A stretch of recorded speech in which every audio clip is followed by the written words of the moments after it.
Assalamualaikum warahmatullahi wabarakatuh. Yang dihormati lagi saya kasihi Dr. Zulkifli Dr. Zulkifli Haji Aini yang menunggu saya punya video serta sahabat dirahmati Allah Subhanahu Wa Taala.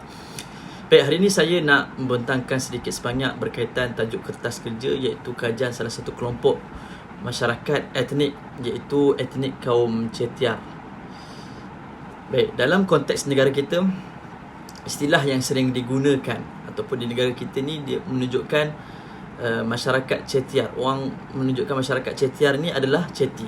Sedangkan Chettiar satu etnik yang berbeza, Chetty satu etnik yang berbeza. Maka kalau kita lihat sendiri dalam Kamus Dewan misalnya telah menjelaskan bahawa Chetty adalah peminjam atau pelepas wang keturunan India yang mengenakan bunga yang tinggi. Malah dalam penjelasan lain telah menyebut bahawa Chetty ialah orang India dari Coromandel atau Malabar. Maka dalam hal ini, sebagaimana yang akan dijelaskan lebih lanjut dalam pembentangan saya ini, terdapat sedikit permasalahan dalam penggunaan istilah ini. Maka untuk makluman, sejak tahun 1920 lagi masyarakat Chettiar telah meminta supaya penggunaan istilah Chetty tidak digunakan untuk merujuk kepada masyarakat mereka ataupun komuniti mereka, kerana ia boleh menimbulkan kekeliruan dengan masyarakat peranakan India yang juga dikenali sebagai Chetty. Baik, maka Chettiar ini merujuk kepada sekelompok masyarakat yang berasaskan kepada kasta yang sama di India Selatan, atau lebih tepat lagi di sekitar Madaras. Maka Chetty tadi di Coromandel dan Malabar, tapi Chettiar di Madaras. Maka golongan Chettiar ini sangat sinonim dengan pekerjaan mereka yang juga terbabit dalam aktiviti peminjaman wang. Meskipun dalam keadaan tertentu mereka bukan sahaja dari sudut peminjaman wang, mereka terbabit juga dalam bidang pertanian, ekonomi dan sebagainya. Dalam keadaan ini, satu sub kasta yang sangat dominan dikenali sebagai Natukotai Chettiar, yang secara spesifik berasal daripada kawasan yang dikenali sebagai Chettinad, yang mana sebuah daerah yang menganjur di bahagian timur daerah Ramnan, yakni Tiruputai dan Darukotai, dan sebahagian wilayah disebut sebagai Padukotai di Terucupali di Madaras.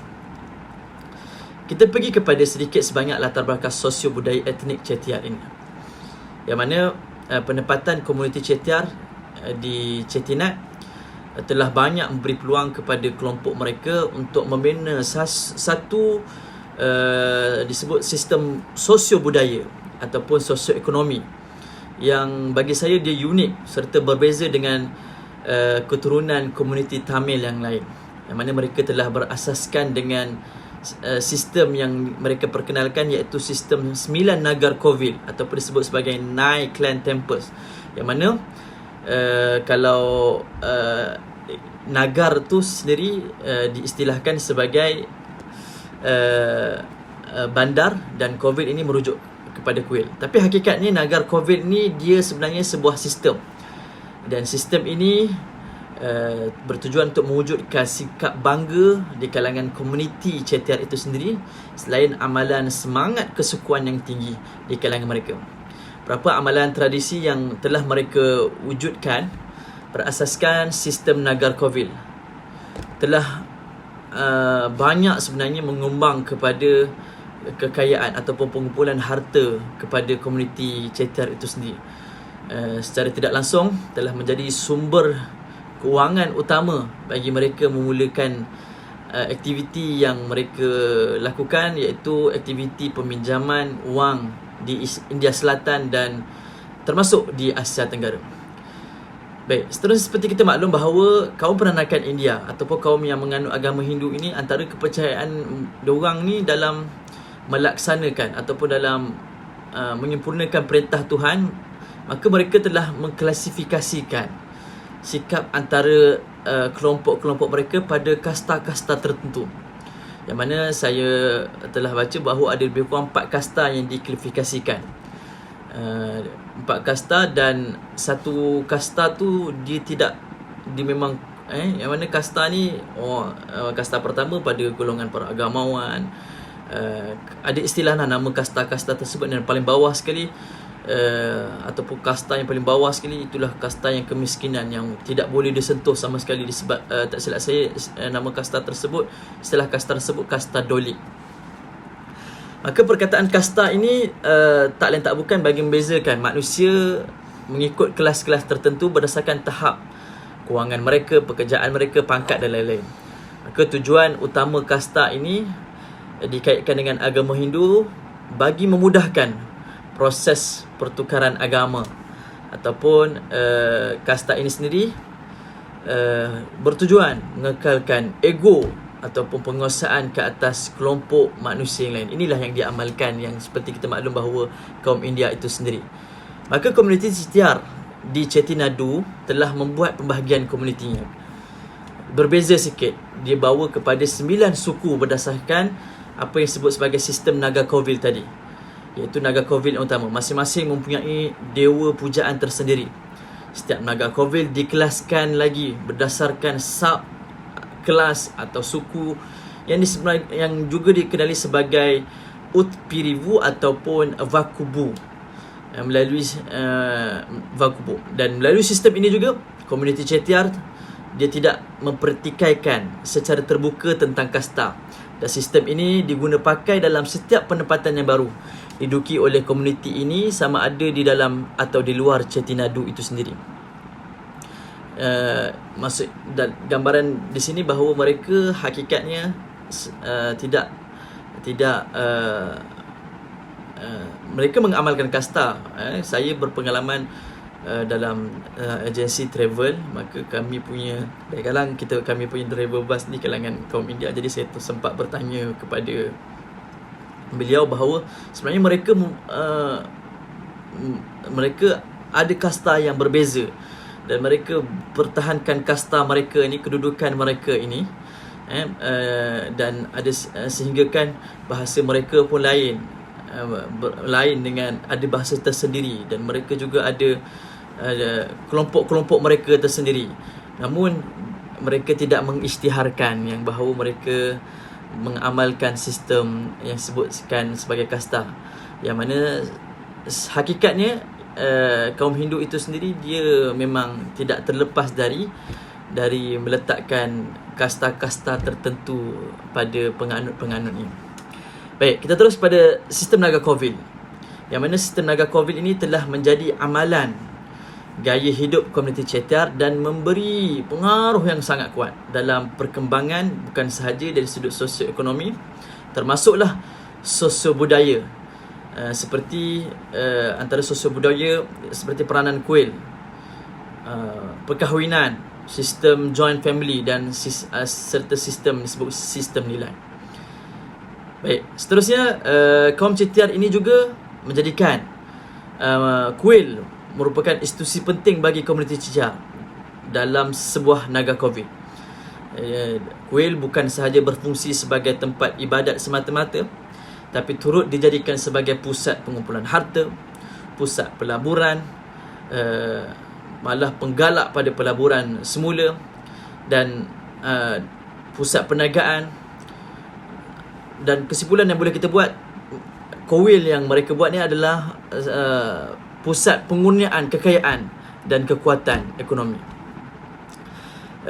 Bukan itu saja, dalam buat satu keputusan juga, maka kuil adalah tempat institusi yang diamalkan ataupun diletakkan pada kaum Chettiar ini, yang mana mereka dalam membuatkan satu keputusan, mereka buat keputusan tersebut bersama kaum keluarga mereka di kuil tersebutlah.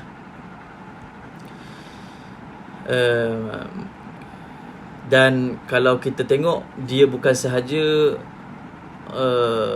berfungsi sebagai tempat ibadat dan apa yang saya sebutkan tadi, kuil kaum Cetiar ini menjadikan Kuil sebagai pusat penyimpanan rekod anggota Nagar Kovil, iaitu meliputi rekod kelahiran, pendaftaran, perkahwinan, pendaftaran perniagaan dan juga akhir sekali pendaftaran kematian.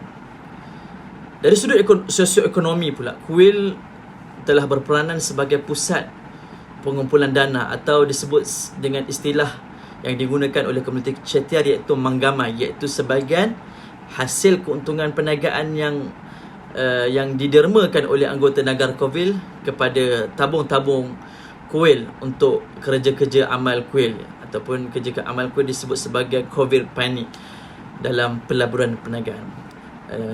Dalam mengamalkan manggamai juga dianggap sebagai amalan menderma sebahagian daripada keuntungan perniagaan kepada Tuhan, yang mana komuniti Cetiar ini dia telah berkongsi peratus keuntungan perniagaan dengan Tuhan kerana mereka telah menganggap Tuhan adalah sebagai rakan kongsi perniagaan dan berkongsi keuntungan.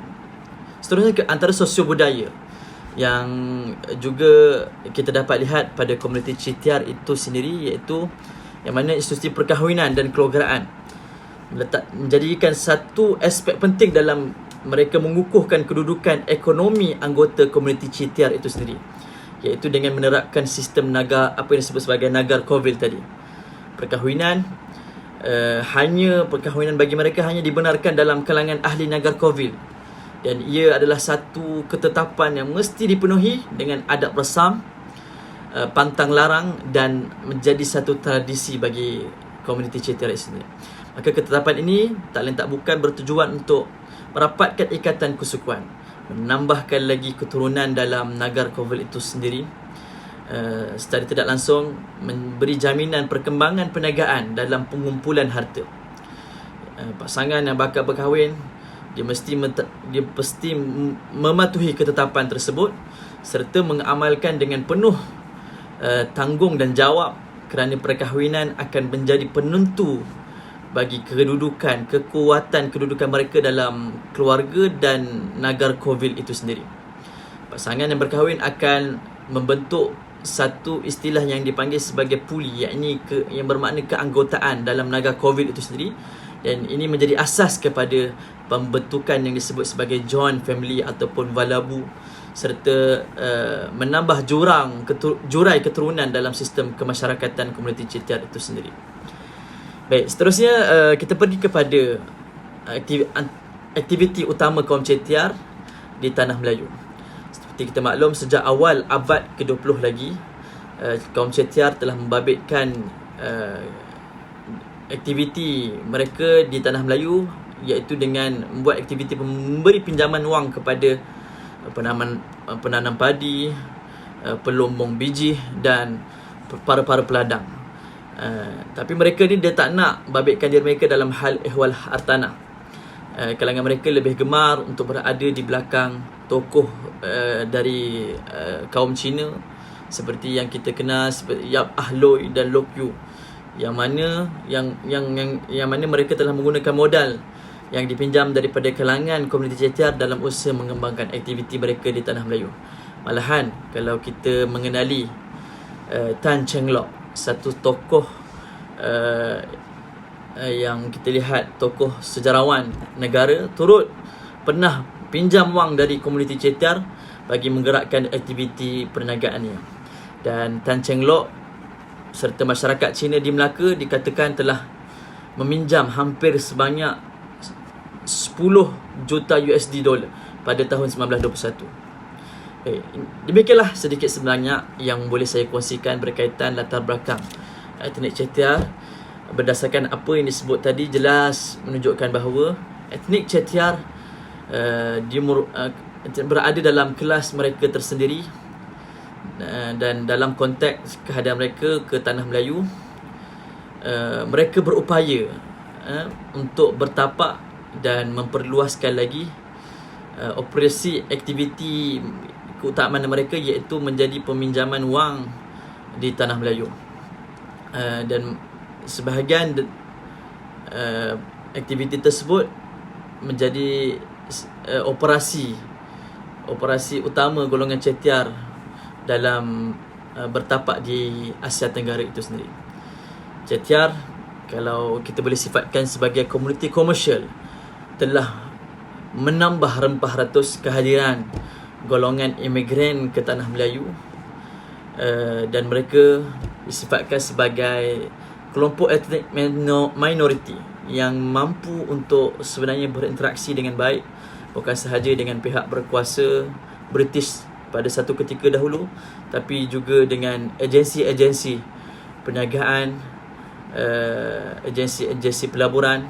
Malah hubungan yang mereka buat membolehkan aktiviti golongan Chettiar ini mampu berkembang dan bertahan sekian lama di tanah Melayu sehinggalah hari ini.